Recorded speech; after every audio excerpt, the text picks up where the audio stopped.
लाला के, रास दुलारा के, गुरु घासी बाबा के जय बोलोगा, जय बोलो जी, जय बोलोगा, जय बोलो जी, जय बोलोगा,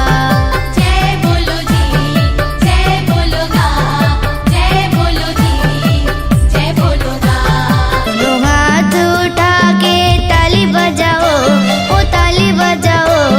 सुंदर मुख से बोलो जय सतनाम, सुंदर मुख से बोलो जय सतनाम, साहेब सतनाम, साहेब सतनाम, सुंदर मुख से बोलो जय सतनाम, सुंदर मुख से बोलो जय सतनाम, सुंदर मुख से बोलो जय सतनाम,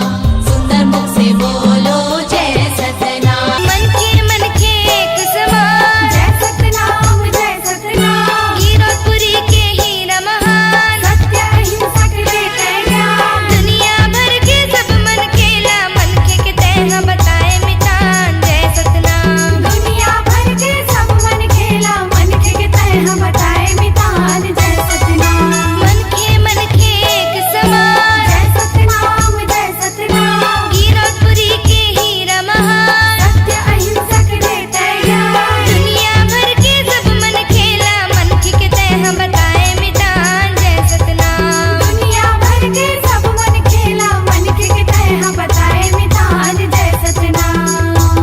सतनाम के रोज पूरी सतगुरु घासी, गुरु गद्दी बिछे हमें बंदा रहते नासी, जोड़ा जग कम सकला बतावते, सतमार्ग सबला दिखावते,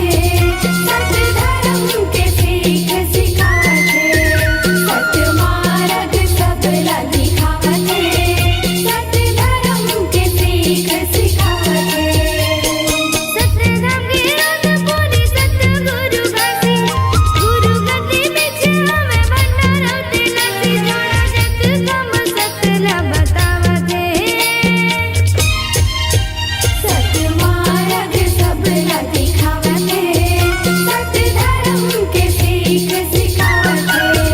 सतमार्ग सबला दिखावते, सत धर्म के सीख सिखावते।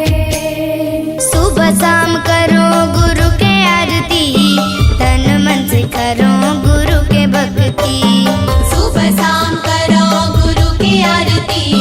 तन मन से करो गुरु की भक्ति, सुबह शाम करो गुरु के आरती, तन मन से करो गुरु के भक्ति, सुबह शाम करो गुरु की आरती, तन मन से करो गुरु की भक्ति।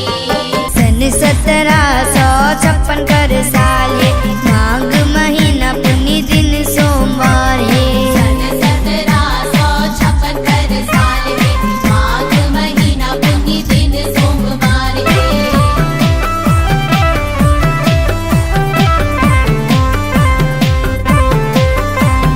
सन